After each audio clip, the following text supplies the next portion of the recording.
Life in Medieval England, a journey through 1,000 years. A note before we begin.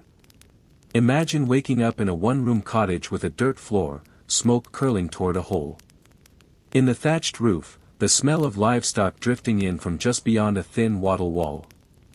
Outside, a bell tolls from a stone church tower, calling the village to prayer before the sun has fully cleared the fields. This is not a scene from a fantasy novel. This was ordinary life for millions of people in England for roughly 1,000 years, from the collapse of Roman rule in the early 400s to the dawn of the Tudor Age in 1485. Medieval England is often reduced in the popular imagination to knights in shining armor, castles on hills, and kings squabbling over crowns. That world existed, but it was the world of a tiny sliver of the population.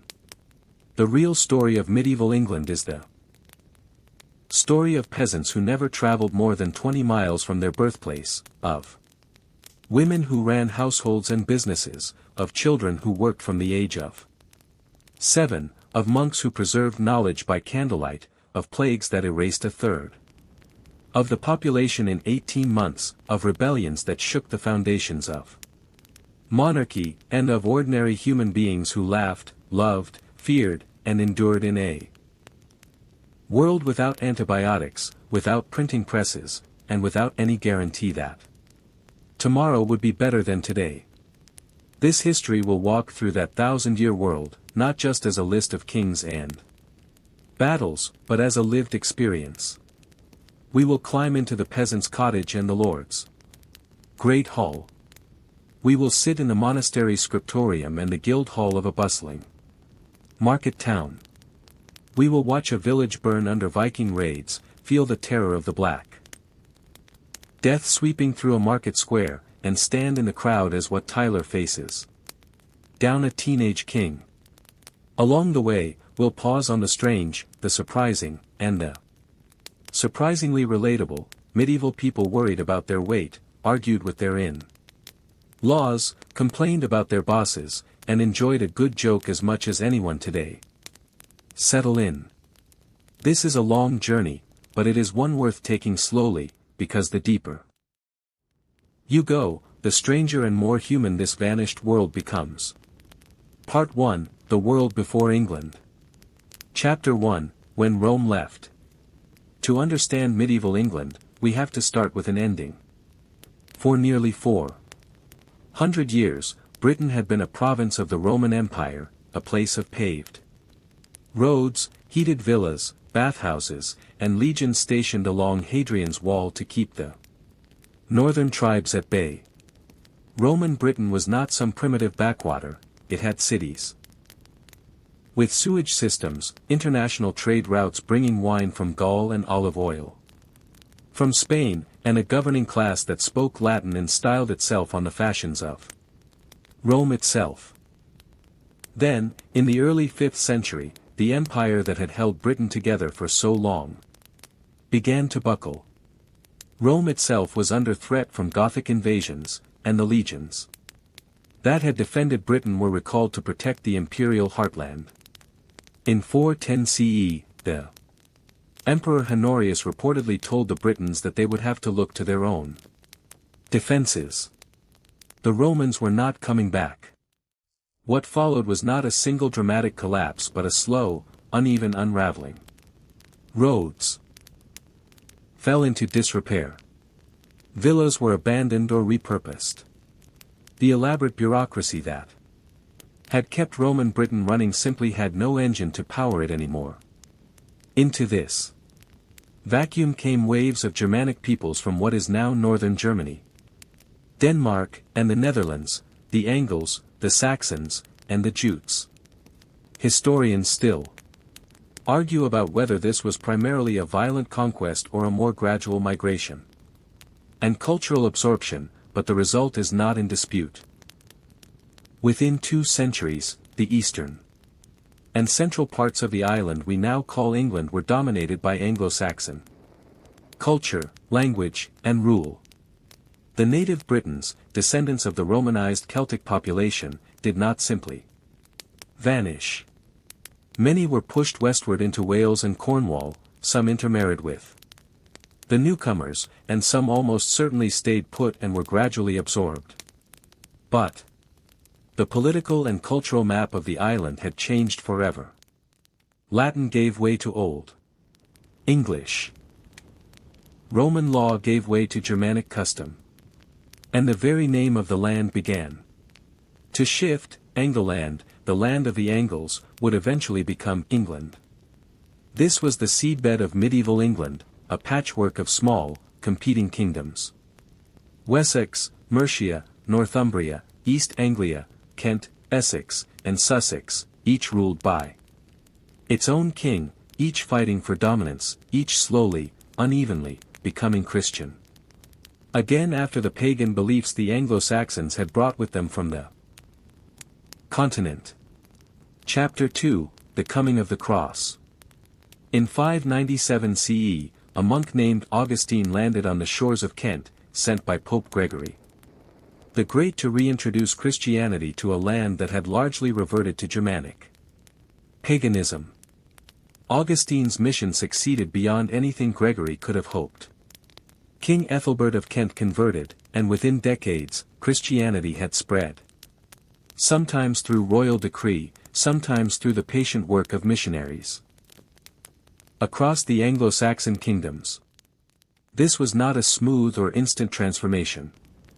Old gods like Woden and Thunor did not disappear overnight, they lingered in folk customs, in the names of the days of the week, Wednesday from Woden's day, Thursday from Thunor's day, and in half remembered rituals that the church tried, with mixed success, to Christianize rather than eliminate outright.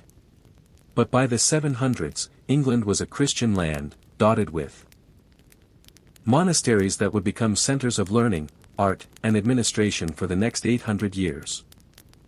One of these monasteries, at Lindisfarne off the Northumbrian coast, produced one of the great artistic treasures of the early medieval world, the Lindisfarne Gospels, an illuminated manuscript so intricate and beautiful that modern scholars still marvel at the patience and skill required to create it by hand.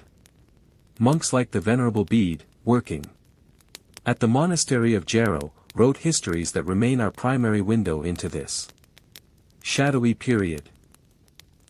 Bede's Ecclesiastical History of the English People, completed around 731 CE, is essentially the founding document of English history writing. Chapter 3, The Northmen Arrive. Just as Anglo-Saxon England was settling into a rhythm of small kingdoms, competing dynasties, and a slowly maturing Christian culture, a new threat appeared on the horizon. Literally.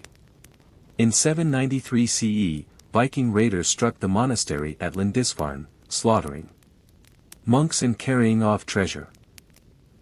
The shock of this attack rippled across Christian Europe. A contemporary scholar, Alcuin of York, wrote in horror that never before had such terror appeared in Britain.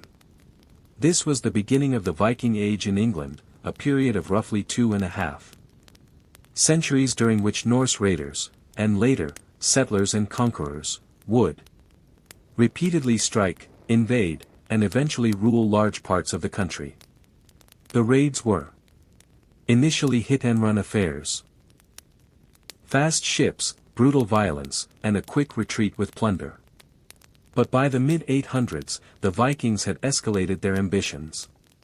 In 865, what the Anglo-Saxon Chronicle called the Great Heathen Army landed in East Anglia, not merely to raid but to conquer. Kingdom after kingdom fell. Northumbria, East Anglia, and much of Mercia came under Viking control. Only Wessex, in the south, held out, and it held out largely because of one remarkable king, Alfred the Great. Chapter 4. Alfred and the Idea of England. Alfred became King of Wessex in 871, inheriting a kingdom under existential threat. In early 878, Viking forces launched a surprise winter attack that nearly destroyed him. Alfred was forced to flee into the marshes of Somerset, reduced, according to later legend, to hiding in a peasant woman's hut and famously burning her cakes because his mind was elsewhere. Whether or not that particular story is true, the broader picture is accurate. Alfred's kingdom came within a hair's breadth of extinction. But Alfred regrouped. He rallied forces from Wessex and the surrounding shires and won a decisive victory at the Battle of Edington in May 878. The defeated Viking leader, Guthrum, agreed to be baptized as a Christian and to withdraw from Wessex. The two men negotiated a treaty that effectively divided England. Alfred and his successors would control the south and west, while the Vikings would control a large swath of the north and east that came to be known as the Danelaw, where Norse law and custom held sway. Alfred did far more than survive, though. He reorganized his kingdom's defenses, building a network of fortified towns called Buzz so that no part of Wessex was more than a day's march from a defensible stronghold. He revived learning, importing scholars to his court and personally translating Latin works into Old English so that his people could read them. He commissioned the compilation of the Anglo-Saxon Chronicle, a year-by-year record of English history that would continue to be updated for centuries after his death. He is the only English monarch to be given the epithet, the Great, and it is not hard to see why. Alfred didn't just save Wessex, he laid the intellectual and administrative groundwork for a unified English kingdom. That unification would be completed by his descendants over the following decades, as Alfred's son Edward the Elder and grandson Athelstan pushed back the boundaries of Viking control. In 927, Athelstan became the first king to rule over what could reasonably be called a unified England. But the Viking threat was not finished. England would face renewed Norse invasions in the late 900s and early 1000s, culminating in a Danish king, Knut the Great, ruling England as part of a North Sea empire that also included Denmark and Norway from 1016 to 1035. Chapter 5. The year everything changed. By the time King Edward the Confessor died in January 1066, England was a wealthy, well-organized kingdom, one of the most sophisticated states in Europe, with an effective system of taxation, a network of royal mints, and a tradition of written law. It was also a kingdom without an obvious heir, and that vacuum would trigger one of the most consequential years in English history. 3 men claimed the throne. Harold Godwin's son, the powerful English earl who had effectively been running the kingdom for Edward, was crowned king almost immediately after Edward's death. But his claim was contested by Harald Hardrada, the King of Norway, and by Duke William of Normandy, who claimed Edward had promised him the throne years earlier and that Harold had sworn an oath to support that claim. Harold faced both threats within weeks of each other. In September 1066, he marched his army north to meet Harald Hardrada's invasion force, defeating and killing the Norwegian king at the Battle of Stamford Bridge, a crushing victory that essentially ended the Viking Age of English history. But there was no time to celebrate. Duke William had landed in the south, and Harold had to force march his exhausted army the length of the country to meet this new threat. On October 14, 1066, near the town of Hastings, Harold's army met William's forces in a battle that would decide the fate of England. The fighting lasted most of the day, with Harold's shield wall holding firm against repeated Norman cavalry charges, until, according to tradition, and depicted vividly in the Bayeux Tapestry, Harold was struck in the eye by an arrow and killed. His army broke, and William marched on to be crowned King of England on Christmas Day, 1066, in Westminster Abbey. The Norman Conquest was not simply a change of ruling family.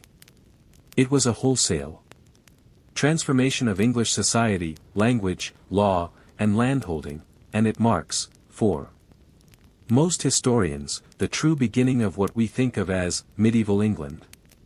Everything that follows in this history, the castles, the feudal system, the French inflected English language, the great cathedrals, grows out of the world William created after 1066. Part 2, The Shape of Society. Chapter 6, Who Ruled Whom, the Feudal Pyramid. To understand medieval England, you need to understand the system that organized nearly everyone's life, from the king down to the humblest plowman, what historians call feudalism, though medieval people themselves would not have used that exact word.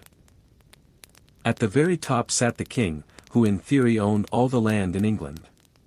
Below him were the great tenants-in-chief, earls, barons, bishops, and abbots, who held vast estates directly from the king in exchange for military service and loyalty. These men, in turn, distributed portions of their land to lesser lords, or knights, who owed them military service in return. At the bottom of this pyramid were the peasants, who actually worked the land and made the whole system function, in exchange for the right to farm small plots for their own subsistence. This wasn't a tidy, uniform system, it varied significantly by region and changed over the centuries, but the basic logic held: land was power, land came with obligations, and almost everyone owed service or produce to someone above them in the hierarchy. William the Conqueror formalized this system in England more thoroughly than almost anywhere else in Europe, partly because he needed to reward the Norman knights who had helped him conquer the country, and partly because as a conqueror he had the unique opportunity to redistribute nearly all the land in the kingdom from scratch, seizing it from the defeated Anglo-Saxon nobility. One of the most remarkable results of William's need to understand exactly what he now owned was the Domesday Book, compiled in 1086. William sent commissioners across the length and breadth of England to record, village by village, who owned what land, how many ploughs and mills and fish ponds existed, how many peasants lived there, and what they owed. It was an astonishingly thorough administrative survey for its time, so thorough and final in its judgments that Anglo-Saxon chroniclers bitterly compared it to the Last Judgment, Doomsday, from which there was no appeal.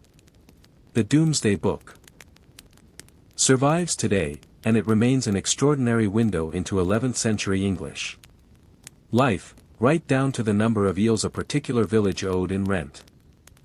Chapter 7, Life at the Bottom, the Peasant World. Let's be honest about something from the start: the overwhelming majority of people in medieval England were peasants, and their lives, while not the unrelenting misery sometimes imagined, were hard, physically demanding, and shaped by forces almost entirely beyond their control: the weather, the harvest, disease, and the whims of their lord. Peasants themselves were not a single uniform class. At the bottom were serfs, or villains, who were legally bound to the land they worked. They could not leave their lords' manor without permission, owed labor service on the lord's own fields, this was called the domain, and paid various dues and fees for basic rights, to grind their grain at the lord's mill, to marry off a daughter, even, grimly, to inherit their own dead father's land. Above the serfs were free peasants, who owed rent rather than labor and had more legal mobility, though their economic circumstances might not have looked dramatically different day to day. A typical peasant household lived in a small cottage, often just 1 or 2 rooms, built from a timber frame filled in with wattle and daub, woven branches plastered with a mixture of mud, straw, and sometimes animal dung. The roof was thatched with straw or reeds. There was no chimney in most early medieval cottages, smoke from the central hearth fire simply rose and escaped through gaps in the thatch or a hole left for that purpose, which meant the interior of a peasant home was often smoky, and the underside of the thatch black with soot. Floors were packed earth, sometimes strewn with rushes or straw that were periodically renewed, though periodically could mean rarely, and the layer of old rushes could become quite unsanitary before being changed. Furniture was minimal. A wooden table, some stools or benches, a chest for storing valuables and clothing, and a bed that might be little more than a straw-filled mattress on a wooden frame, or for the very poorest, simply straw on the floor. Livestock often shared the living space, or lived in an attached section of the same building, a pig, a few chickens, perhaps a cow, all adding their own smells and sounds to daily life. This wasn't seen as unsanitary by medieval standards. It was practical, keeping animals safe from thieves and predators, and the animal's body heat helped warm the house in winter. The rhythm of a peasant's year was dictated entirely by the agricultural calendar. Most of England operated on what's called the open field system. The arable land around a village was divided into 2 or 3 enormous fields, which were in turn subdivided into long strips distributed among the villagers, so that each family had a scattering of strips of varying quality rather than one consolidated plot, a system designed to spread both the good and bad land fairly. Fields were rotated between crops and fallow, left unplanted to recover fertility, on a 2 or 3 year cycle. Spring meant plowing and sowing, oats, barley, peas, beans. Summer meant weeding and haymaking, cutting and drying grass for winter animal feed, one of the most physically grueling tasks of the year, done with scythes under the summer sun. Late summer and early autumn brought the harvest, the single most critical period of the entire year. Wheat, barley, and rye had to be cut, gathered, and stored before weather could ruin them, and the entire village, men, women, and children, worked from dawn to dusk during this frantic window.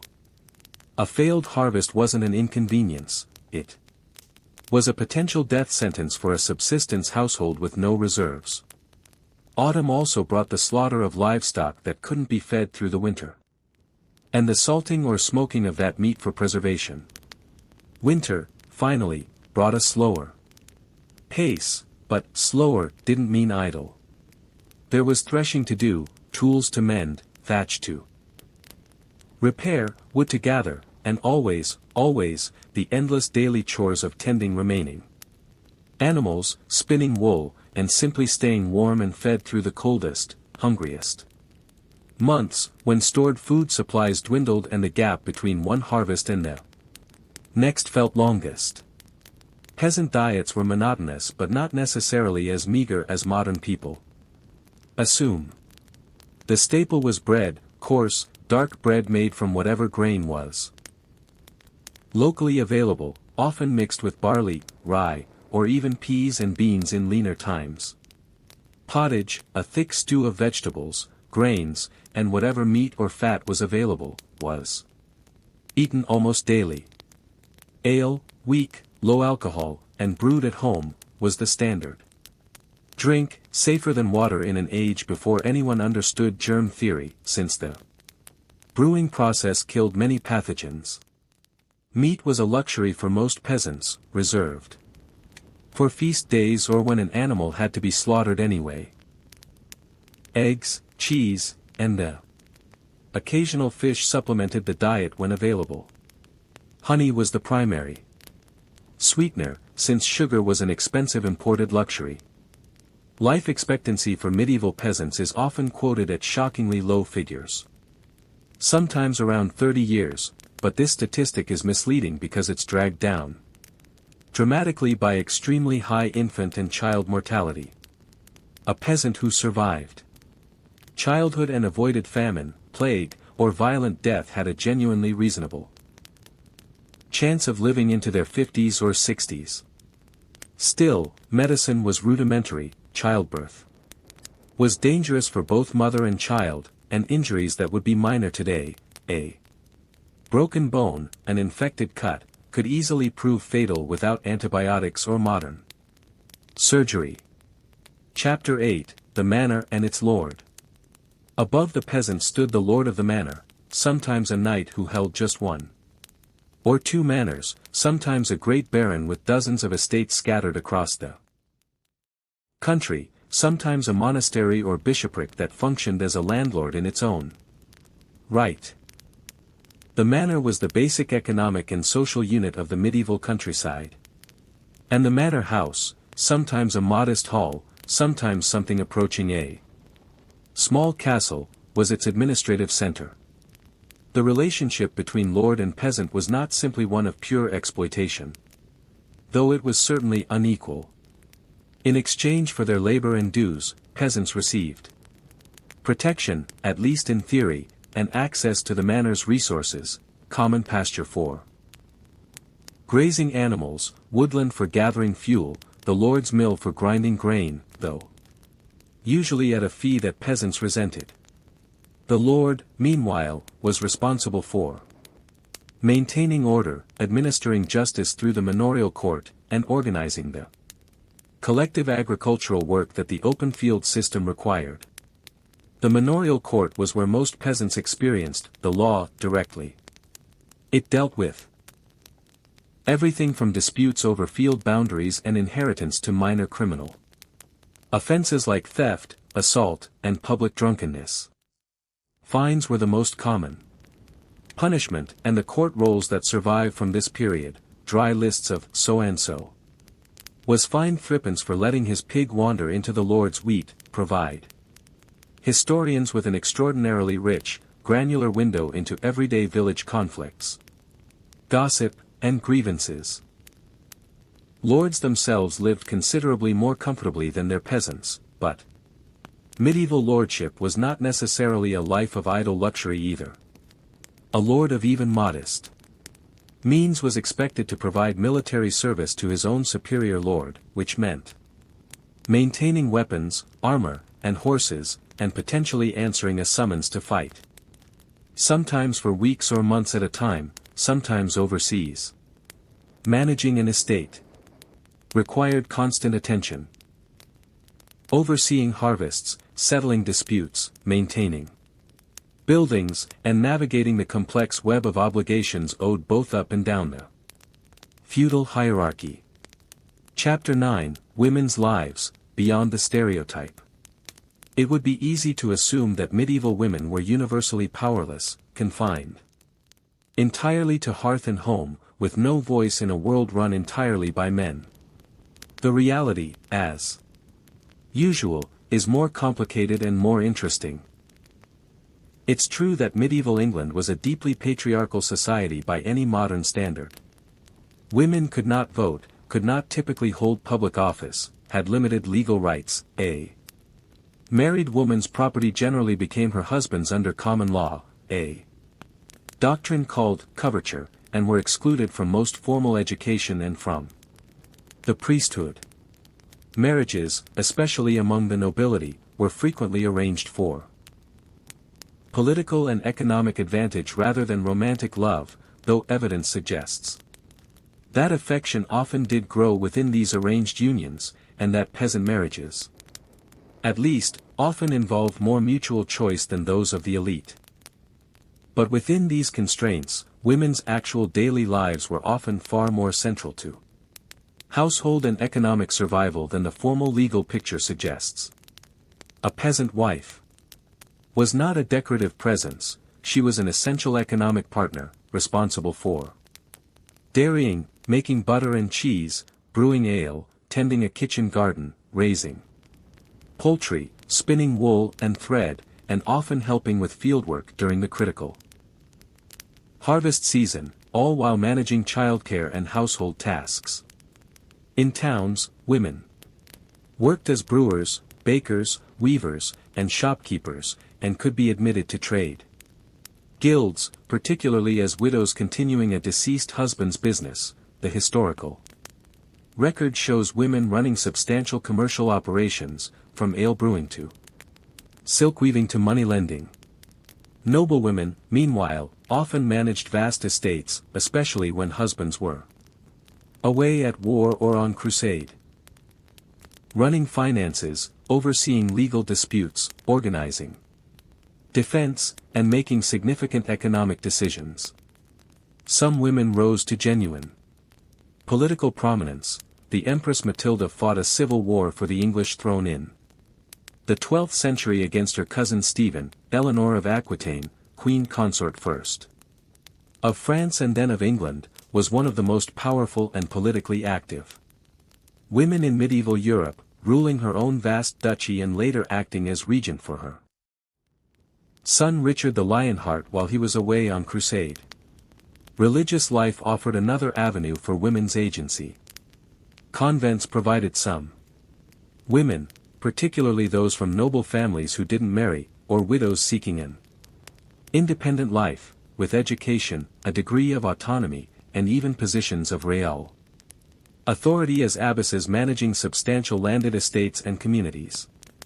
Hildegard of Bingen, though German rather than English, exemplifies the kind of intellectual and spiritual authority a medieval abbess could wield. England had its own remarkable religious women, including the mystic and anchoress Julian of Norwich, whose Revelations of Divine Love, written in the late 1300s, is considered the first book written in English by a woman. Childbirth remained the single greatest danger most medieval women faced, a genuinely life-threatening event with mortality rates that would horrify a modern obstetrician, complicated by infection, hemorrhage, and obstructed labor with no surgical remedy available. Midwives, almost always women, were the primary source of medical knowledge and assistance during birth, passing down practical experience through generations even without formal medical training. Chapter 10, Childhood in a Hard World. Medieval childhood has sometimes, in older scholarship, been characterized as almost non-existent.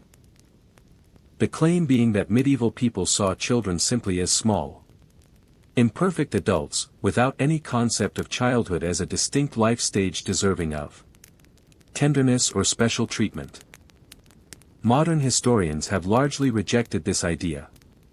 Wills, letters, court records, and religious writings from the period show plenty of evidence of parental love, grief over children's deaths, and recognition that children needed different treatment than adults, special foods for infants, games and toys for young children. Gradual introduction to work rather than sudden immersion. That said, medieval childhood was undeniably harder and shorter than childhood as understood in wealthy modern societies. Infant and child mortality was devastatingly high, probably somewhere between a quarter and a third of children died before reaching adulthood, from diseases we would now consider minor or entirely preventable. From accidents in a world full of open fires, unfenced wells, and dangerous farm animals. And simply from the fragility of infancy in an age without modern medicine.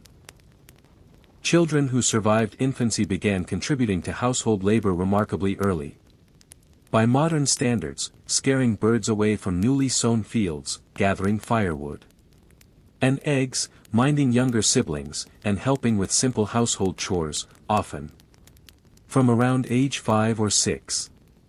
By age 7, in a peasant household, a child was expected to be a genuine working contributor to the family economy. Formal apprenticeships for a trade typically began around age 12 to 14, when a child, usually a boy, though girls were sometimes apprenticed too, particularly in certain trades, would be bound to a master craftsman for a period of years, living in the master's household and learning the skills of the trade in exchange for labor. Play was not absent from medieval childhood, contrary to grim stereotypes. Archaeological finds and manuscript illustrations show children playing with dolls, whistles, and toy weapons, playing games recognizable today like blind man's bluff, tag, and various ball games, and swimming in rivers and ponds during summer.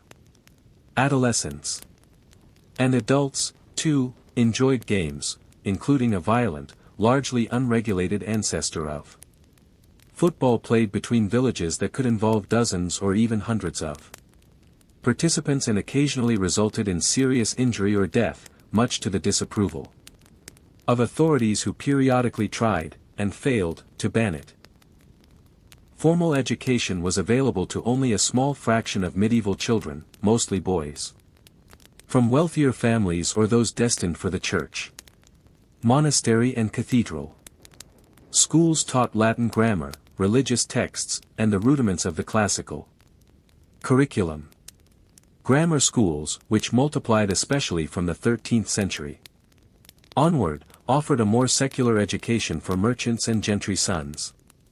Girls from noble families might receive some education at home or in a convent. Reading, needlework, music, and religious instruction, but formal academic education was overwhelmingly reserved for boys.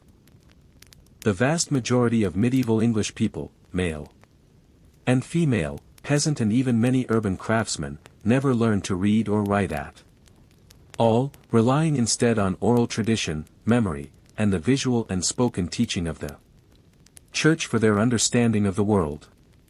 Part 3, Power, Faith, and Order. Chapter 11, The King and His Court. The medieval English monarchy was not the ceremonial, largely symbolic institution it would eventually become. A medieval king was expected to actually govern, to lead armies personally, to dispense justice, to manage the kingdom's finances, and to maintain the loyalty of a nobility that could, and repeatedly did, rebel when a king proved weak, tyrannical, or simply unlucky. The king's authority rested on a combination of hereditary right, feudal obligation, and, crucially, the practical support of the great nobles and the church. This support was never unconditional. English history from William the Conqueror to the end of the medieval period is punctuated by civil wars, baronial rebellions, and, most famously, the moment in 1215 when a coalition of rebellious barons forced King John to affix his seal to Magna Carta at Runnymede. Magna Carta is often remembered today, somewhat anachronistically, as an early declaration of universal human rights and democratic principles. In its own time, it was a much narrower document. A set of concessions wrung from an unpopular and financially rapacious king by a group of barons primarily concerned with protecting their own feudal privileges from royal overreach. It addressed specific grievances: arbitrary taxation, unjust seizure of property, abuse of the justice system. But buried within its 63 clauses were principles that would echo far beyond their original context: the idea that the king was not above the law, that free men could not be imprisoned or dispossessed without lawful judgment, that justice should not be sold, denied, or delayed. John himself tried to renounce the charter almost immediately after sealing it, triggering renewed civil war, and Magna Carta might have been a historical footnote if it hadn't been reissued, with modifications, by subsequent kings seeking to secure their own legitimacy and the support of the nobility. Over the following centuries, it took on a symbolic weight far beyond its original, narrower purpose, becoming a touchstone that later generations, including, eventually, the framers of the American Constitution, would invoke as a foundational statement of the rule of law. The relationship between king and nobility remained a defining tension throughout the medieval period. Weak or unpopular kings faced rebellion. Edward II was deposed and likely murdered in 1327 after alienating much of the nobility. Richard II was deposed in 1399 by his cousin Henry Bolingbroke, who became Henry IV, triggering a dynastic dispute between the houses of Lancaster and York that would eventually erupt into the Wars of the Roses in the 15th century. A brutal, prolonged civil conflict that only ended with Henry Tudor's victory at the Battle of Bosworth Field in 1485, conventionally marking the end of the medieval period in England and the beginning of the Tudor era. Chapter 12, Parliament, an accident that became an institution. One of medieval England's most consequential and, in some ways, accidental inventions was Parliament. It did not spring into existence as a fully formed democratic body. It evolved gradually out of the practical need for kings to consult with, and secure the cooperation of, powerful subjects, particularly when the king needed money. Early parliaments, the word derives from the French parler, to speak, were essentially large councils of nobles and clergy summoned by the king to discuss matters of state, most often taxation. Kings needed money for wars and other expenses, and raising taxes required at least the appearance of consent from those who would pay them. Over the 13th and 14th centuries, this consultative function became increasingly regular and increasingly formalized. A crucial development came under Edward I, who in 1295 summoned what became known as the Model Parliament, which for the first time included not just great nobles and bishops but also representatives of knights from the counties and burgesses, townsmen, from the boroughs, the beginning of what would eventually become the House of Commons, distinct from the House of Lords composed of hereditary nobility and senior clergy. Edward's motivation wasn't democratic idealism. It was the practical recognition that broader consent made it easier to collect taxes and maintain order, and that these groups represented substantial and growing economic power that a king ignored at his peril. Parliament's powers expanded gradually and unevenly over the following centuries, often in moments of crisis or conflict between king and subjects. It gained increasing control over taxation, developed the practice of presenting grievances in exchange for granting funds, and slowly built the precedent that certain kinds of royal action required parliamentary consent. By the end of the medieval period, Parliament was not yet the sovereign, dominant institution it would become in later centuries, but its basic structure and core functions, representation, taxation, and legislation, were firmly established, laying groundwork that would prove enormously significant for the future development, not just of England but of representative government more broadly. Chapter 13, The Church, Everywhere and Everything. It's difficult for modern readers, especially in largely secular societies, to fully grasp just how completely the Christian Church permeated every aspect of medieval English life. This wasn't simply about personal religious belief, though sincere faith was certainly widespread. The Church was medieval England's largest landowner, its primary educational system, its principal charitable institution, its main provider of healthcare. Such as it was, its record keeper, its calendar maker, the entire rhythm of the year was structured around religious feasts and fasts. And, through the doctrine of eternal salvation and damnation, arguably the single most powerful force shaping how medieval people understood their own lives and deaths. Every village had its parish church, typically the largest and most substantial building most peasants would ever see, and the parish priest was often the only literate person in the community, serving as teacher, counselor, and record keeper as well as spiritual guide. Church attendance was, for most of the medieval period, not merely encouraged, but effectively mandatory and deeply woven into community identity. Sunday Mass was as much a social event as a religious one, one of the few times the entire village gathered together. Beyond the parish level, England was home to an extraordinary network of monasteries, convents, and religious houses, Benedictine, Cistercian, Cluniac, and others, that controlled enormous landed wealth and wielded significant economic and political power. These institutions were far more than places of prayer. Monasteries were centers of learning and manuscript production in an age before printing, preserving classical and religious texts through the painstaking work of monks copying manuscripts by hand in scriptoriums. They ran hospitals and almshouses, provided charity and hospitality to travelers, and often served as the primary source of medical treatment available to ordinary people. however limited that treatment might be by modern standards.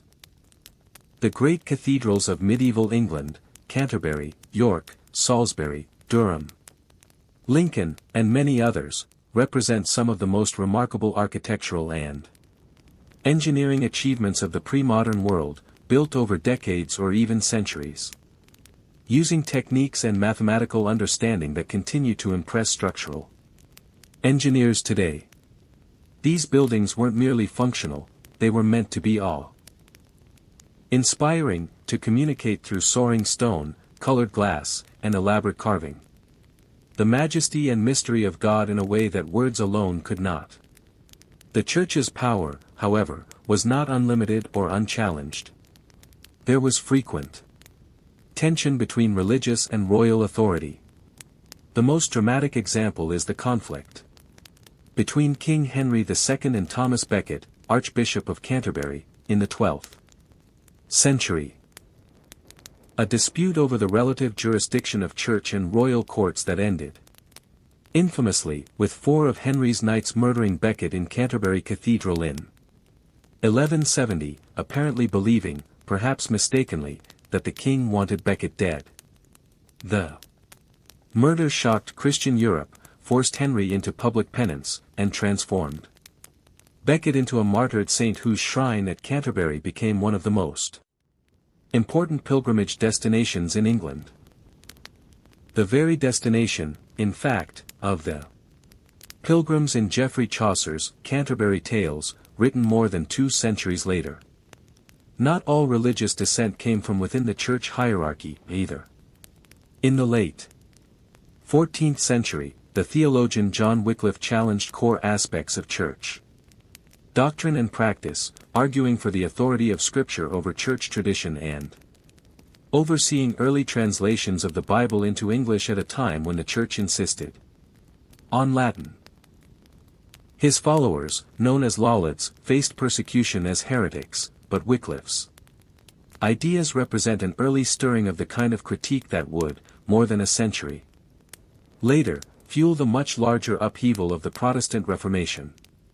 Chapter 14, Crime, Punishment, and the Long Arm of the Law. Medieval English law was a complex patchwork of overlapping jurisdictions, royal courts, manorial courts, church courts, and local customary law, that could be bewildering even to contemporaries, let alone modern observers. But out of this patchwork gradually emerged institutions and principles that would prove remarkably durable, most notably the English common law system, which developed under Henry in the 12th century and remains the foundation of legal systems not just in England, but across much of the English-speaking world today, including the United States. Henry II's key innovation was to expand and systematize royal justice, sending royal judges on regular circuits, assizes, around the country to hear cases according to a shared, increasingly standardized body of law and precedent, rather than relying purely on the inconsistent, often arbitrary local customs of manorial and feudal courts. This gradually built up a body of common law common to the whole kingdom, based on accumulated judicial decisions, that offered at least the theoretical promise of more consistent and predictable justice. Trial by jury, another feature that would prove enormously influential, also developed during this period, gradually replacing older methods of determining guilt or innocence. Like trial by ordeal, in which an accused person might be forced to carry a red-hot iron or be submerged in water, with the outcome interpreted as a divine judgment of guilt or innocence, and trial by combat, in which disputes could literally be settled by armed contest, on the theory that God would grant victory to the righteous party. Punishment for crimes in medieval England could be severe by modern standards. Though it's worth noting that the death penalty and mutilation, while genuinely used, were not applied with the indiscriminate brutality sometimes imagined. Many offenses resulted in fines, and the system generally aimed at restitution and deterrence rather than pure vengeance. That said, serious crimes like murder, treason, and major theft could result in execution. Hanging was the most common method for ordinary criminals, while the gruesome punishment of being hanged, drawn, and quartered was reserved for the crime of treason against the crown, meant to be as public and terrifying a deterrent as possible. Minor offenses might result in the stocks or pillory, where an offender was publicly restrained and subjected to public humiliation, and sometimes physical abuse from onlookers. An intriguing feature of medieval justice was benefit of clergy, a legal loophole that allowed anyone who could demonstrate literacy, originally intended to identify actual clergy members, who were subject to church rather than secular courts, to escape the harshest secular punishments. Since literacy was so rare, this privilege was originally meaningful only for genuine clergymen, but over time it was exploited by literate laypeople as well, becoming a strange but persistent feature of English law for centuries. Part 4, Town, Trade, and Craft. Chapter 15, The Rise of English Towns. While the overwhelming majority of medieval English people lived in the countryside, towns played an outsized role in the economic and cultural life of the period, and their importance grew steadily throughout the medieval centuries. London was by far the largest and most important, growing from a population of perhaps 10,000 shortly after the Norman Conquest to somewhere around 80,000 by the eve of the Black Death in the mid-14th century, genuinely enormous by medieval standards, even if it seems modest compared to modern cities. Beyond London, England was home to numerous significant towns: York, Norwich, Bristol, Winchester, Coventry, and many others, each typically organized around a market, a network of guilds, and often a cathedral or major church, and each granted varying degrees of self-governance through royal charters that freed townspeople from certain feudal obligations in exchange for fees and taxes paid to the crown. Life in a medieval town was distinctly different from life in the countryside. Streets were narrow, often unpaved or poorly paved, and lined with timber-framed houses whose upper stories frequently jutted out over the street below, construction technique called jettying, that maximized upper floor space without requiring wider street level foundations, though it also meant that upper stories of buildings on opposite sides of a narrow street might nearly touch. Sanitation was a persistent and serious problem. Waste disposal was primitive, with refuse and sewage often simply thrown into the street or nearby waterways, creating conditions that we would now immediately recognize as serious public health hazards and that undoubtedly contributed to the rapid spread of disease. Despite these challenges, towns offered opportunities unavailable in rural manners: the chance to learn a skilled trade, to accumulate wealth through commerce, and, crucially, a degree of personal freedom. A famous medieval legal principle held that a serf who successfully lived in a chartered town for a year and a day without being reclaimed by his lord became legally free, giving rise to the saying, "Town air makes you free," which captured something real about the town's role as an escape valve from the rigid feudal hierarchy of the countryside. Chapter 16, Guilds, the backbone of urban craft. Medieval towns were organized economically around guilds, associations of craftsmen and merchants that regulated nearly every aspect of trade and production within their particular specialty.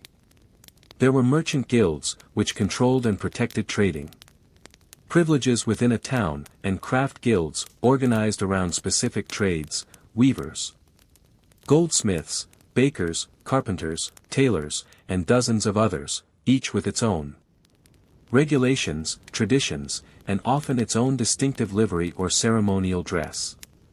Guilds served multiple overlapping functions.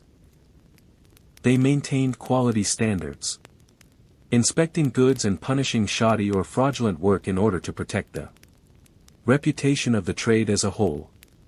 They controlled entry into the profession through a Structured system of apprenticeship, journeyman status, and eventual mastership. A young person, usually male, though certain trades saw meaningful female participation, would be bound as an apprentice to a master craftsman for a period typically lasting around 7 years, living in the master's household, learning the trade, and providing labor in exchange for training.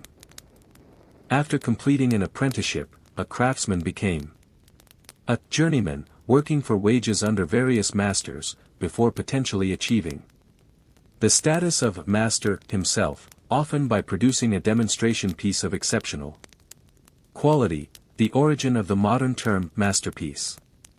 Guilds also functioned as social and religious communities, organizing feast days, funding chapels and religious observances, and providing a form of mutual support for members facing illness, poverty, or the death of a guild brother, functioning in some respects as an early form of social insurance.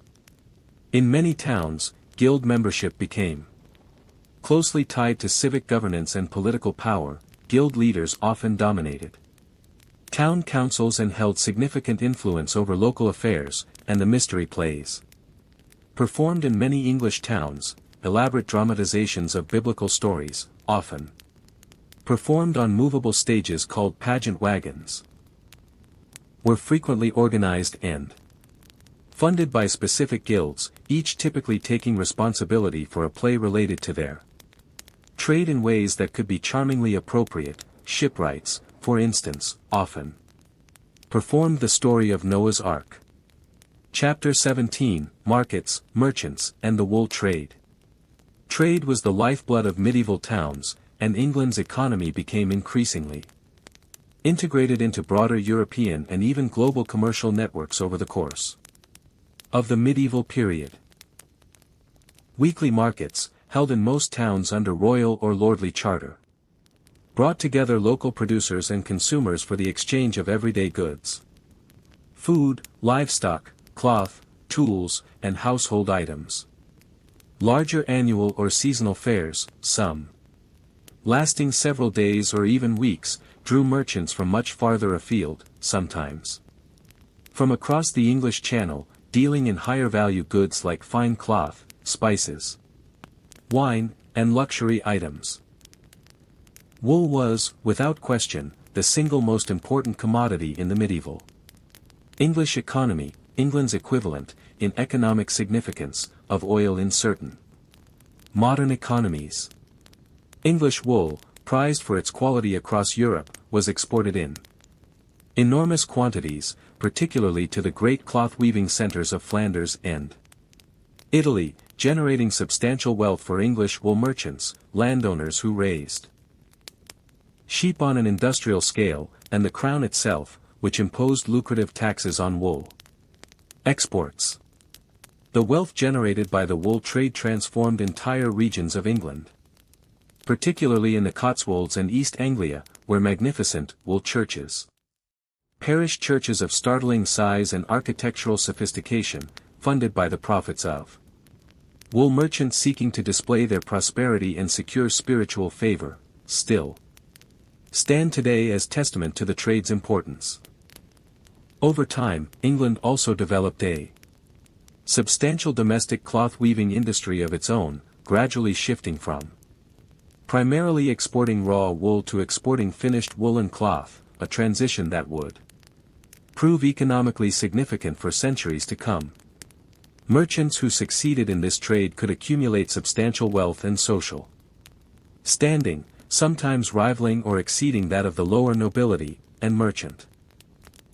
Families frequently used this wealth to purchase land, fund grand building projects, and secure marriages that elevated their social status, a pattern of social mobility that, while limited compared to modern societies, was nonetheless real and meaningful within the medieval context, complicating any simple picture of a rigid, unchanging social hierarchy. Part 5, War, Death, and Catastrophe. Chapter 18, The Business of War. Warfare was a near-constant feature of medieval English life. Wars with France, wars With Scotland, wars with Wales, civil wars between rival claimants to the throne, and the more localized violence of baronial feuds and border raids. For the nobility, war was not merely an occasional disruption but a central, defining aspect of aristocratic identity and purpose. Military service was, after all, the fundamental obligation that justified noble landholding in the feudal system, and success in war was one of the primary avenues to wealth, land, and royal favor.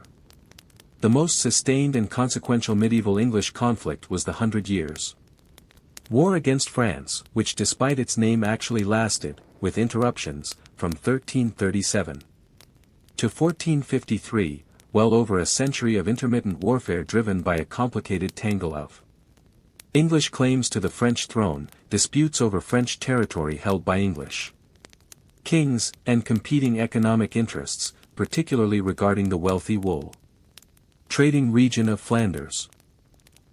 The war produced some of medieval England's most celebrated military triumphs, achieved in ways that reflected genuine tactical and technological innovation. At the Battle of Crécy in 1346 and the Battle of Agincourt in 1415, English forces, significantly outnumbered by French armies, won decisive victories largely through the devastating effectiveness of the English longbow, wielded by disciplined ranks of skilled archers who could unleash volleys of arrows capable of piercing armor at range, cutting down heavily armored French knights and their horses before they could close to melee range. These victories, particularly Agincourt, achieved under the young King Henry V, became legendary, immortalized centuries later in Shakespeare's play, Henry V, with its famous Band of Brothers speech. But the war also brought devastating setbacks for England, particularly in its final decades, and the emergence of one of history's most remarkable and enduring figures. Joan of Arc, the French peasant girl who claimed divine visions instructing her to lead French forces against English occupation, and whose extraordinary success in rallying French military fortunes in the 1420s helped turn the tide of the war decisively against England, before her eventual capture and execution by burning at the stake in 1431, an event that, rather than ending her influence, cemented her as an enduring symbol of French national resistance. By 1453, England had lost virtually all its territorial holdings in France except Calais, bringing the 100 Years' War to its exhausted conclusion.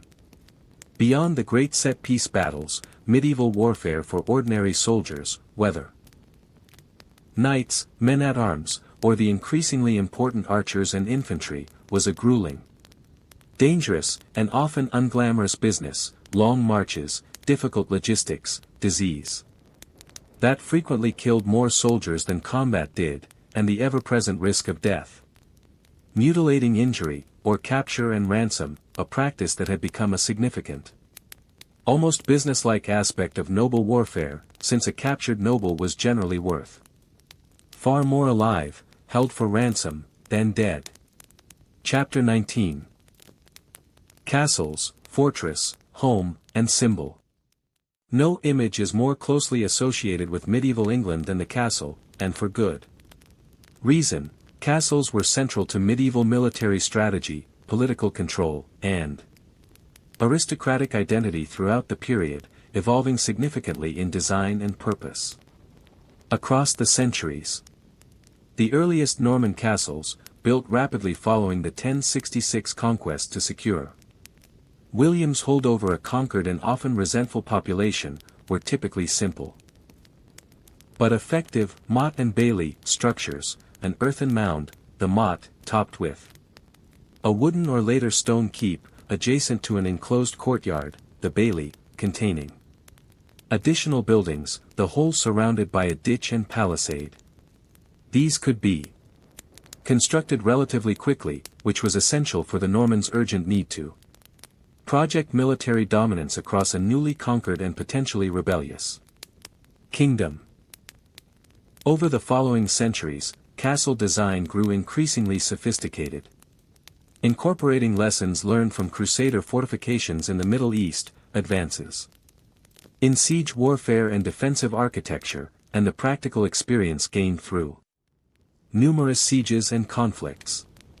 Concentric castles, with multiple rings of defensive walls, elaborate gatehouses, and carefully designed lines of sight for defenders, represented the pinnacle of medieval military architecture. Castles like Carnarvon and Conwy in Wales, built by Edward I in the late 13th century to secure his conquest of Wales, remain among the most impressive surviving examples anywhere in Europe. But castles were never purely military structures.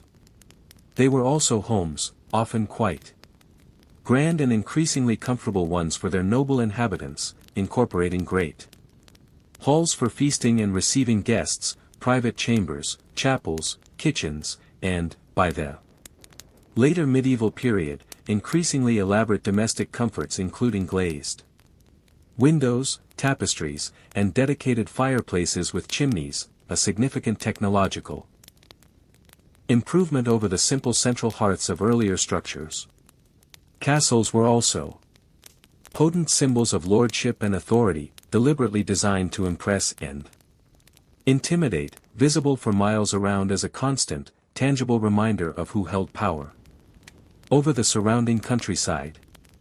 Chapter 20, The Black Death, When the World Nearly Ended.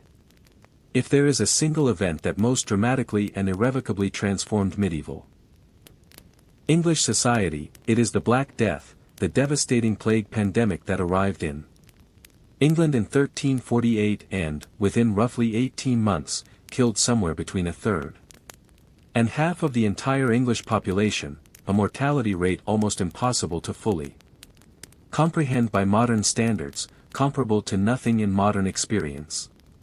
The plague, now understood to have been caused primarily by the bacterium Yersinia pestis, spread through fleas carried by rats, though contemporaries had no understanding of germ theory and instead attributed the catastrophe to a bewildering array of causes: divine punishment for humanity's sins, poisoned wells, unfavorable astrological alignments, or corrupted air, miasma. It arrived in England via trading ships in the summer of 1348, likely first landing at the port of Melcombe in Dorset, and from there spread with terrifying speed along trade routes and waterways, reaching London by autumn and sweeping across virtually the entire country within about a year.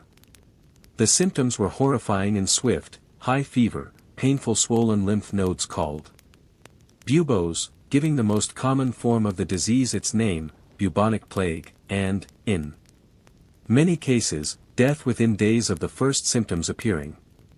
Contemporary chroniclers described entire villages emptied, fields left unharvested because there was no one left alive to work them, and mass graves dug to accommodate the sheer scale of death, since traditional individual burial with proper religious rites became simply impossible to sustain given the volume of the dead. The psychological and social impact was as profound as the demographic one. Contemporary accounts describe a society gripped by terror, confusion, and often a grim fatalism or, alternatively, a desperate turn toward either extreme religious devotion or, conversely, a hedonistic abandonment of normal social restraint, as people grappled with the apparent randomness and inescapability of death on such a massive scale. Some communities turned to scapegoating minority groups, particularly Jewish communities in parts of continental Europe. English Jews had, notably, already been expelled from the country entirely in 1290, so this particular horror was not directly repeated in England, though other forms of social breakdown and blame-seeking certainly occurred. Remarkably, and perhaps counterintuitively, the Black Death's catastrophic mortality ultimately produced significant, lasting economic and social changes that in some ways benefited the surviving peasant class. With roughly a third to half of the workforce suddenly gone, labor became scarce and valuable in a way it had never been before. giving surviving peasants substantially more bargaining power over wages and conditions than they had ever previously enjoyed. Landlords, desperate for workers to farm their fields, found themselves forced to offer higher wages, better terms, and greater flexibility to attract and retain labor, accelerating a long-term decline in the rigid obligations of serfdom that had defined the manorial system for centuries. Unsurprisingly, the ruling class did not accept this shift in the balance of power without resistance. Parliament passed the Statute of Labourers in 1351, attempting to legally freeze wages at pre-plague levels and compel labourers to accept work on the old terms. An effort at economic price control that proved largely unenforceable given the sheer scarcity of available workers, and that generated deep resentment among the peasantry, who could see plainly that their labor had become more valuable even as the law tried to deny them the benefit of that fact. Chapter 21, Rebellion, the Peasants' Rise. That resentment, combined with a heavy and regressive new poll tax imposed to fund England's ongoing wars in France, exploded into open revolt in 1381, the Peasants' Revolt, one of the largest and most significant popular uprisings in medieval European history. The revolt began in Essex and Kent in the early summer of 1381 and spread rapidly, drawing together rural peasants, urban craftsmen, and other discontented groups united by grievances over taxation, labor restrictions, and the broader inequities of a social system that felt increasingly unjust in the aftermath of the plague's disruptions. Under leaders including Wat Tyler and the radical preacher John Ball, whose famous rhetorical question, "When Adam delved and Eve span, who was then the gentleman?" captured the revolt's challenge to the very legitimacy of hereditary social hierarchy. Rebel forces marched on London itself, an almost unthinkable act of defiance against royal authority. The rebels, remarkably, actually gained control of significant parts of London, destroying property associated with unpopular officials, freeing prisoners, and executing several prominent figures they held responsible for their grievances, including the Archbishop of Canterbury. The young King Richard II, only 14 years old at the time, met personally with the rebel leaders on 2 occasions, initially appearing to grant significant concessions, including promises to abolish serfdom entirely. The revolt's dramatic climax came at Smithfield, where, during a tense confrontation, the Lord Mayor of London struck and fatally wounded Wat Tyler, and Richard, in a moment of remarkable composure and political calculation for someone so young, rode forward to address the shocked and potentially explosive rebel crowd, declaring himself their leader and persuading them to disperse peacefully. Once the immediate crisis had passed and royal authority had been reasserted with military force, however, the promised concessions were swiftly revoked, and the rebellion's leaders and many participants were hunted down and executed as an example. In the narrowest sense, then, the peasants' revolt failed to achieve its immediate demands. But its longer-term significance was substantial. It demonstrated, in the starkest possible terms, that the peasantry was not a passive, endlessly compliant class, willing to accept any burden imposed from above, and it likely contributed to the ruling class's growing recognition, in the decades that followed, that the old rigid structures of serfdom were becoming increasingly untenable, unenforceable, and dangerous to maintain. By the 15th century, serfdom had substantially declined across England, replaced increasingly by paid labor and rental tenancies, a transformation that, while driven by many factors, was undeniably accelerated by the demographic shock of the Black Death and the social pressure demonstrated so vividly by the events of 1381. Part 6, Mind, Art, and Everyday Wonder. Chapter 22, Medicine and the Body. Medieval medicine, judged by modern scientific standards, was a peculiar and often Ineffective mixture of genuine practical wisdom, careful, if mistaken, theoretical frameworks, and outright superstition, though it's worth remembering that medieval practitioners were working with the best knowledge available to them, attempting rational, systematic explanations for phenomena that would remain genuinely mysterious until the development of germ theory and modern biology centuries later. The dominant medical framework, inherited from ancient Greek and Roman sources, particularly the physician Galen, was humoral theory, the idea that the body was governed by four fluids, or humors, blood, phlegm, black bile, and yellow bile, and that health depended on maintaining a proper balance among them. Illness was understood as an imbalance of these humors, and treatment typically aimed at restoring balance through methods like bloodletting, deliberately draining blood, often via cutting a vein, or applying leeches, purging, inducing vomiting or diarrhea, and adjusting diet according to the perceived hot, cold, wet, or dry qualities of different foods. This framework, however mistaken by modern standards, was applied with genuine intellectual seriousness and often considerable practical skill in areas like herbal remedies, wound treatment, and surgical procedures, where accumulated practical experience, even without correct underlying theory, produced treatments that sometimes actually worked, at least partially. Monasteries maintained herb gardens and produced texts on the medicinal properties of various plants, and by the later medieval period, England had developed a more formalized medical profession, including university-trained physicians, a small, elite group, mostly serving wealthy patients, barber surgeons, who performed surgery, bloodletting, and tooth extraction, in addition to their more mundane hair-cutting duties, and apothecaries who prepared and sold medicinal remedies. For the vast majority of medieval English people, however, medical care was far more informal, reliant on local wise women and men with practical herbal knowledge, midwives for childbirth, and a considerable dose of religious faith, since illness and healing were understood to exist within a broader spiritual framework where prayer, pilgrimage to saints' shrines believed to have healing power, and religious devotion were considered entirely legitimate and often primary responses to sickness, existing alongside rather than in opposition to more practical remedies. Chapter 23, Food, Feast, and Famine. Medieval English food culture varied dramatically by social class, but shared certain common threads across the social spectrum.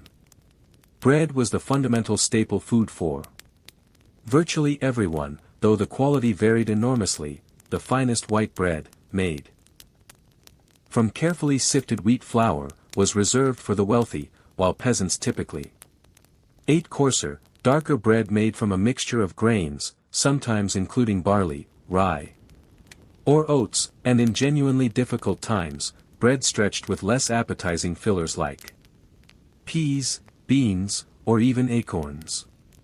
Meat consumption marked one of the clearest class distinctions in medieval diet. The nobility ate substantial quantities of meat, particularly at feasts, which could feature an astonishing variety and abundance of dishes: venison, wild boar, swans, peacocks, and elaborate multi-course meals designed as much to display wealth and status as to satisfy hunger, often accompanied by spices imported at considerable expense from Asia. Pepper, cinnamon, nutmeg, ginger, which served as a particularly visible marker of aristocratic wealth given their high cost. Peasants, by contrast, ate meat far more sparingly, relying more heavily on grains, legumes, dairy products, and whatever vegetables they could grow in kitchen gardens: cabbages, onions, leeks, peas, and beans among the most common. The Church's extensive calendar of fast days significantly shaped medieval eating patterns across all social classes: Fridays, Wednesdays in some traditions, and the entire Period of Lent before Easter required abstention from meat, leading to substantial reliance on fish, fresh for those near rivers or coasts, salted or dried for inland communities. During these periods, a dietary requirement that, incidentally, helped drive significant development of England's fishing industry and fish trading networks. Feast days, by contrast, offered occasions for genuine indulgence and community celebration, particularly around major religious festivals like Christmas and Easter, when even relatively modest households might manage a special meal featuring meat, and when manorial lords sometimes provided feasts for their tenants as a customary obligation tied to major agricultural milestones like the harvest. Ale, brewed at home in most peasant households and commercially in towns, was the standard everyday drink for essentially the entire population, since it was generally considered, correctly, though not for reasons medieval people understood, safer than plain water. Wine, imported primarily from France, was a more expensive alternative favored by the wealthy. Famine remained a genuine, recurring threat throughout the medieval period, particularly following poor harvests caused by bad weather, and the Great Famine of 1315 to 1317, triggered by several consecutive years of catastrophic weather across Northern Europe, killed a substantial portion of the population even before the Black Death arrived a few decades later, a stark reminder of just how precarious subsistence agriculture remained, and how thin the margin between adequate sustenance and genuine starvation could be for the majority of medieval people. Chapter 24, Language, Literature, and the Birth of English. One of the most fascinating aspects of medieval English history is the story of the English language itself, which underwent a dramatic transformation over the course of the medieval period, shaped decisively by the political and social consequences of the Norman Conquest. Before 1066, the language spoken across most of England was Old English, sometimes called Anglo-Saxon, a Germanic language quite distinct from modern English and largely unintelligible to modern readers without specialized study. The epic poem Beowulf, probably composed sometime between the 8th and early 11th centuries, represents the most celebrated surviving work of Old English literature, a story of heroism, monsters, and mortality that continues to be read and adapted today. The Norman Conquest introduced Norman French as the language of the new ruling class, the royal court, and legal administration, creating a striking linguistic divide. The aristocracy spoke French, the church conducted its affairs primarily in Latin, and the general population continued speaking English, now increasingly influenced by French vocabulary, particularly in areas related to government, law, cuisine, and aristocratic culture, which is why, in modern English, we still eat beef and pork, derived from French words, rather than the Old English terms for the living animals, cow, and pig, reflecting the historical reality that English peasants raised the animals while French speaking nobles consumed the meat at table. Over the following centuries, this linguistic divide gradually eroded as the descendants of Norman conquerors increasingly identified as English and adopted the English language, while English itself absorbed enormous amounts of French and Latin vocabulary, evolving into what linguists call Middle English, considerably closer to modern English than Old English, though still requiring some effort for modern readers to fully understand without translation or extensive footnoting. The flowering of Middle English literature in the 14th century represents one of the great cultural achievements of medieval England. Geoffrey Chaucer's The Canterbury Tales, left unfinished at his death around 1400, remains the towering achievement of the period, a collection of stories told by a diverse group of pilgrims traveling together to Canterbury, ranging across social classes and encompassing remarkable variety in tone, from bawdy comedy to profound moral reflection, offering an unparalleled window into medieval English society's full social range, presented with wit, psychological insight, and genuine literary sophistication that continues to reward readers today. Alongside Chaucer, this period produced other significant works, including the anonymous poem, Sir Gawain and the Green Knight, a sophisticated Arthurian romance exploring chivalric honor and moral testing, and William Langland's Piers Plowman, a challenging allegorical work exploring themes of social justice, labor, and religious salvation that resonated strongly with the social tensions of its era, including the grievances that would fuel the peasants' revolt. Chapter 25, Entertainment, Sport, and Everyday Joy. Despite the genuine hardships of medieval life, disease, famine, war, and grinding physical labor, it would be a serious mistake to imagine medieval English people as perpetually grim or joyless. Medieval sources reveal a society with a rich, varied culture of entertainment, humor, and celebration that provided essential relief and community bonding across the social spectrum. Village life was punctuated by regular festivals and celebrations tied to the agricultural and religious calendar, May Day celebrations welcoming spring, with dancing, games, and the selection of a May Queen, harvest festivals celebrating the successful conclusion of the year's most critical agricultural work, and the extended, boisterous celebrations of the 12 days of Christmas, which included feasting, games, and often a temporary carnival-like inversion of normal social hierarchies, exemplified by customs like the selection of a Lord of Misrule to preside over festivities with mock authority. Storytelling, music, and performance held central places in medieval entertainment across all social classes. Traveling minstrels and jugglers moved between villages and towns, offering music, acrobatics, and tales of romance and adventure in exchange for food, lodging, or coin. Noble households maintained their own musicians and, particularly in the later medieval period, increasingly elaborate court entertainments. While towns organized mystery plays and other dramatic performances, often tied to religious festivals but incorporating genuine comedy, spectacle, and popular appeal alongside their religious instructional purpose. Sport and physical games were widely popular across social classes, though the specific activities varied by status. The nobility favored hunting, a pursuit heavily restricted by law in royal forests, reflecting its status as an aristocratic privilege, and, most spectacularly, jousting tournaments, elaborate, ritualized combat competitions that combined genuine martial skill with pageantry, romance, and considerable danger, since injuries and occasional deaths were a real risk despite increasingly sophisticated protective equipment and rules designed to limit the most lethal outcomes.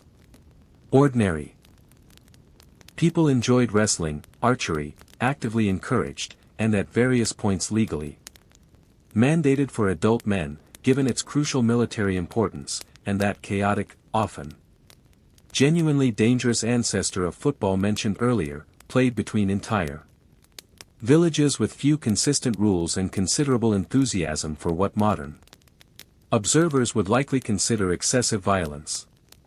Games of chance and skill were popular across the social spectrum too, including dice games, an early form of backgammon, and chess, which arrived in Europe from the Islamic world and Byzantium and became particularly associated with aristocratic education and courtship in medieval Romantic literature. Alehouses and taverns served as important social gathering spaces, particularly for men, offering not just drink but also a venue for socializing, gossip, and sometimes gambling, functioning as an important informal community institution alongside the more formal structures of church and manor. Part 7, Toward a New Age. Chapter 26, The Long Ending of the Middle Ages. No single event or date marks a clean, universally agreed boundary between medieval and early modern England. Historians continue to debate the most useful way to periodize this transition, and change, as always, came unevenly across different aspects of society. But by convention, most historians treat the end of the Wars of the Roses and the beginning of the Tudor dynasty in 1485 as a reasonable marker for the conclusion of the medieval period in English history. By this point, England had already been experiencing significant, accelerating changes. For decades, the demographic and economic transformations set in motion by the Black Death had substantially eroded the old feudal structures of serfdom. The wool and cloth trade had created new forms of mercantile wealth that increasingly complicated the older, simpler social hierarchy of nobility and peasantry. Parliament had established itself as a durable, if still evolving, institution with genuine influence over taxation and law. Gunpowder weapons were beginning to transform warfare in ways that would eventually render the traditional armored knight increasingly obsolete. And on the continent, the printing press, introduced by Johannes Gutenberg in the 1450s and brought to England by William Caxton in 1476, was about to revolutionize the production and distribution of written knowledge in ways that would prove transformative for literacy, religious reform, and intellectual culture across the following centuries. The Tudor dynasty that emerged victorious from the Wars of the Roses would preside over dramatic further changes. The English Reformation's break from the Catholic Church under Henry VIII, continued growth in royal centralization and administrative sophistication, and England's gradual emergence as a significant maritime and eventually colonial power. But the foundations for much of this later transformation had been laid across the preceding centuries of medieval development, the legal traditions of common law, the representative principles embodied in Parliament, the linguistic fusion that had produced the English language itself, the religious institutions and tensions that would fuel the Reformation, and the economic structures of trade and craft that would underpin England's later commercial expansion. Chapter 27, What Medieval England Left Behind. It's worth stepping back, at the conclusion of this long journey, to consider just how much of medieval England remains embedded, often invisibly, in the modern world. Not merely in England itself but far beyond it, wherever English law, language, and institutions have taken root.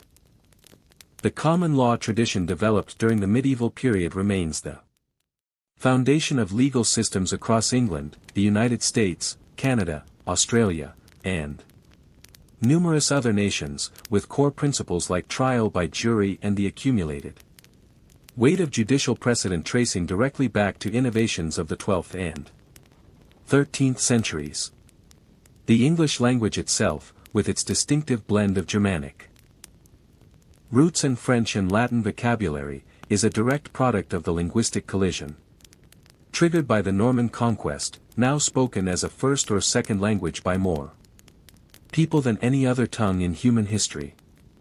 Parliamentary government, however, imperfectly and gradually it developed, established principles of representation and consent to taxation that would echo through centuries of subsequent constitutional development across the English-speaking world and beyond.